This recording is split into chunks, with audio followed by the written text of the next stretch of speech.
Hello everyone, Nika here with your daily neuro nugget. I hope you guys are having a wonderful day. It is cold and rainy in Chicago, so come in for a cup of tea.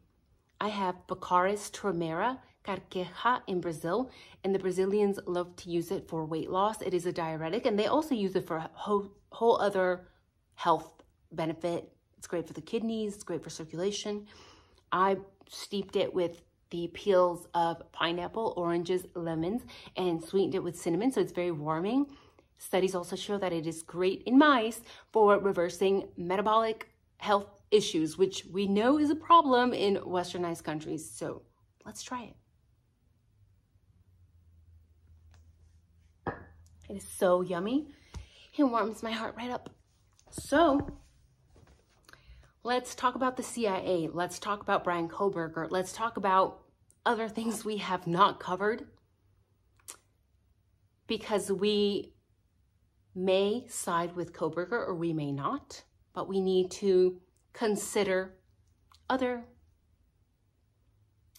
venues. We need to consider other paths. We do need to consider, what if he is guilty?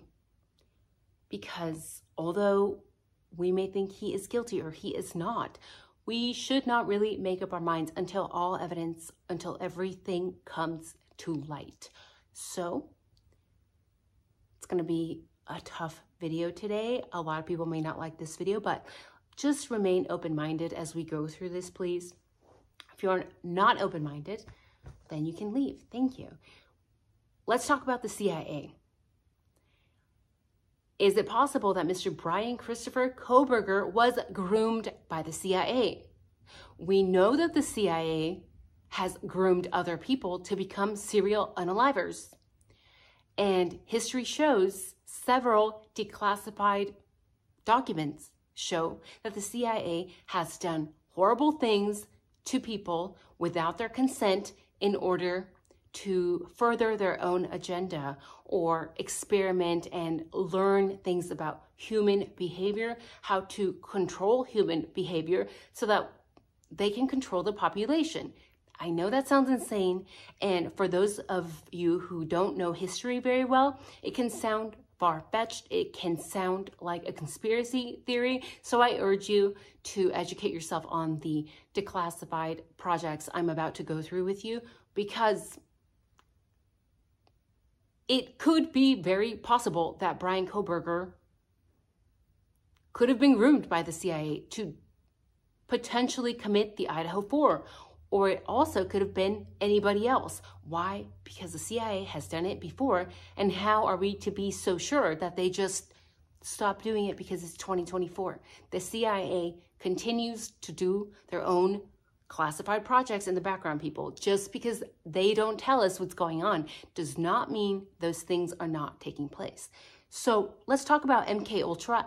If you have heard of it, leave me a little American flag down below, because MK Ultra involved the use of LSD, sometimes methamphetamine, given to human beings without consent in order to study human behavior and the human brain, and how people would act and how people were easily manipulated when on LSD without their consent. So the CIA was actually going around drugging people through agents, or sometimes other people that they would hire on the side, and record them in the background to see how far people would take things. Now, CIA agents do groom people, and we know that people that are easy to groom, that are easy to manipulate, are often criminals. Why? Because all the CIA has to do is say, you know what? You're a criminal and you are becoming an asset, or I'm going to charge you. The CIA also has a history of creating false crimes in order to get people to be their asset.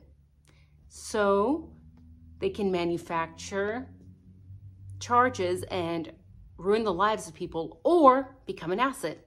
Sometimes they give them the option.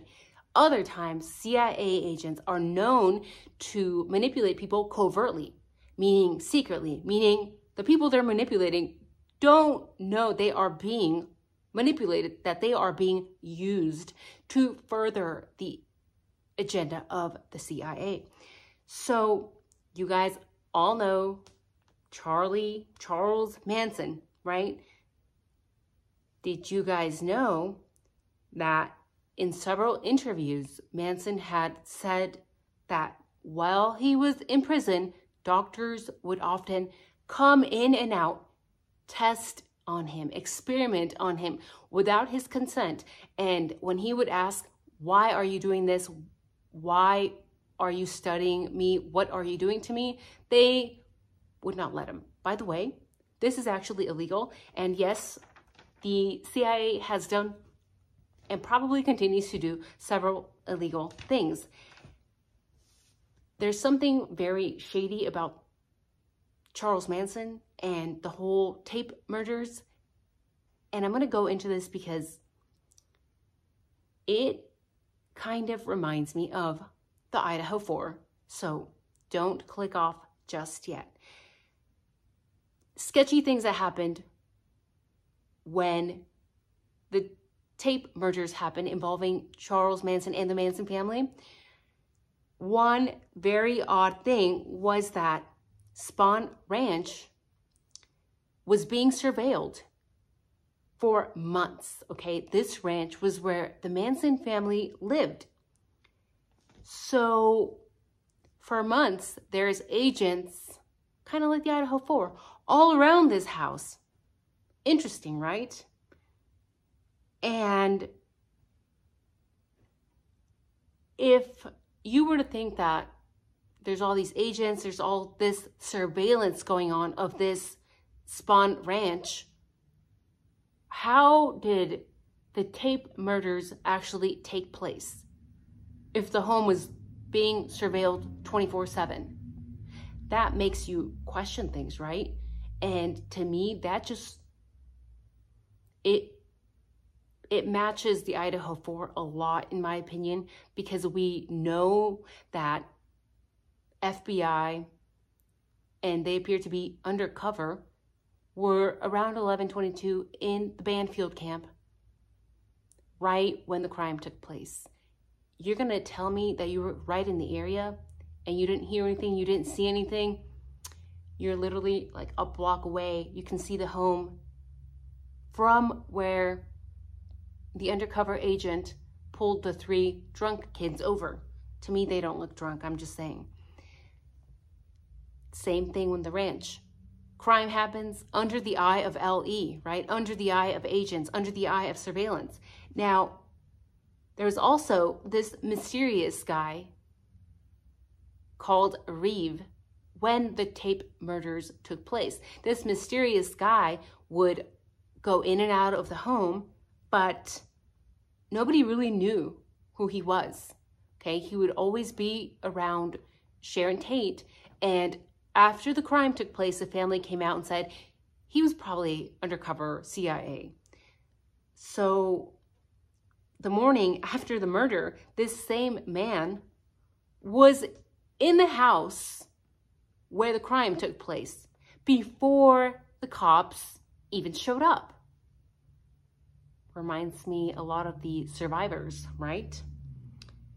And shady things happen under the eyes of LE and under the eyes of the CIA and under the watch of 3-letter agencies people all the time.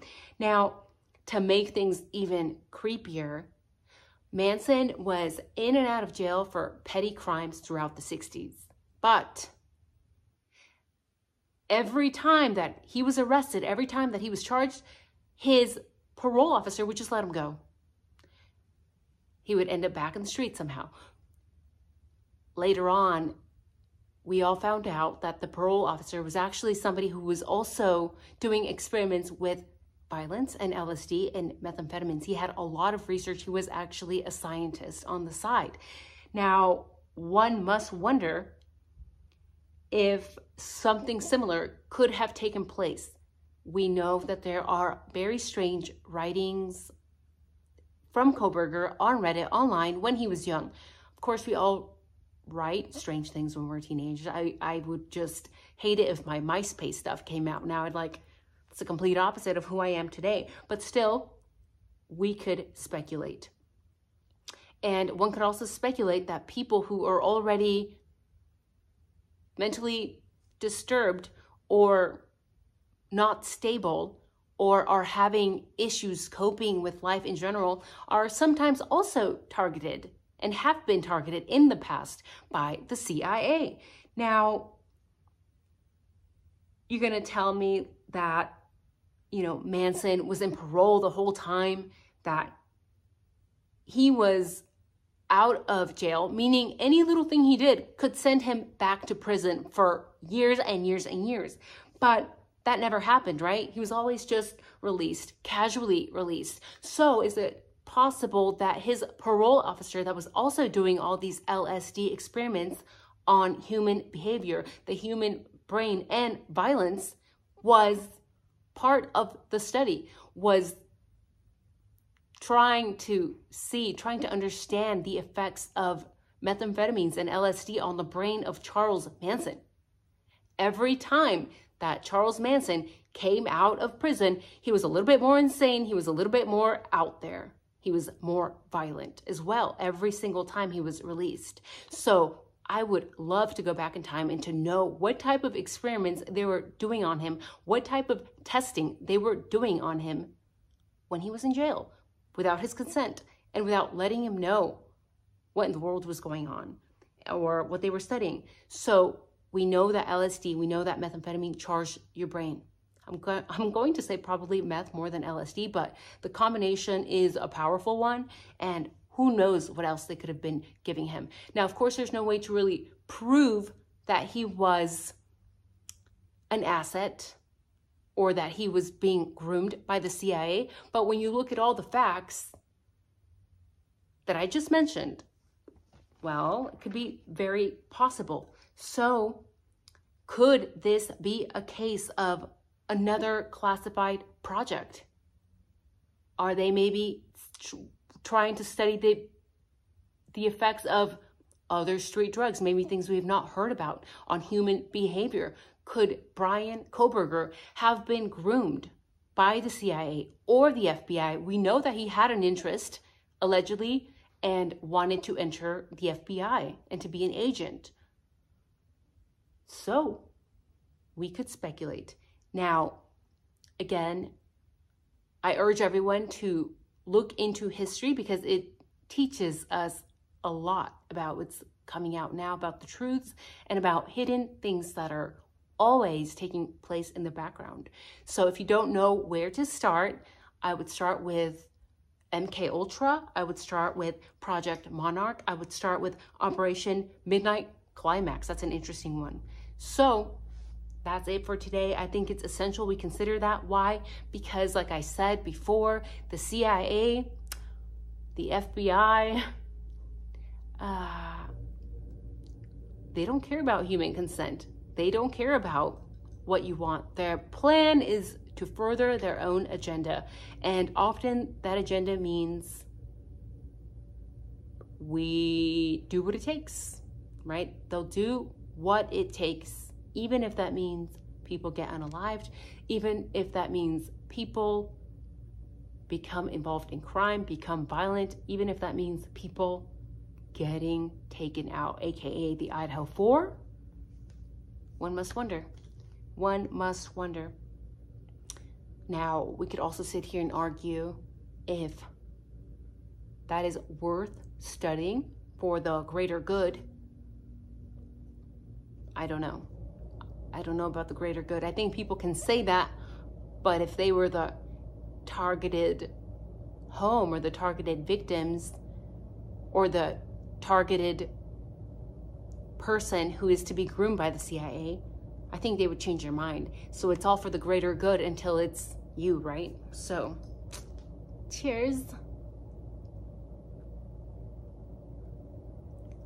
Also, a lot of people have told me, Nika, this case is obviously one where Kohberger is involved because the CIA and the FBI never mess up. Excuse me? Yeah, they're the big agencies, the big guns, you know, pull the big guns out. Sir, ma'am, let me just remind you, not only have these agencies participated in illegal activities such as having these projects, unethical projects in place, but we have seen so many investigations currently, like we have in Idaho, like we have in Colorado, like we have in Florida, that I've covered in other videos, where hundreds of military members, FBI agents, CIA agents, DEA agents, sheriffs, police officers being caught, sometimes as being top leaders of these human and drug trafficking rings. So don't just think that things are taken care of. Don't just think that things are handled because these agencies are involved. If anything, as history shows, things are messy when they are involved, and sometimes unethical and sometimes illegal, and for the greater good. So leave me a comment down below. I'm very curious to see the response to this video, because I know a lot of people get very, how dare you? But I think I earned the right to complain. So let me know down in the comments. I hope you guys have a wonderful day, and let me know, leave a little flower if you think that Bryan Kohberger could have been groomed, similar to Charles Manson and others, to become a serial, or in this case, an unaliver, or to commit a horrible crime. It's not that far-fetched, guys. It's happened before. Or maybe he just didn't play nice. Anyone can plant anything, right? When there's 8 hours, an 8-hour gap. Oh, the 8-hour gap. All right, that's enough rambling. You guys have a wonderful day. Take care.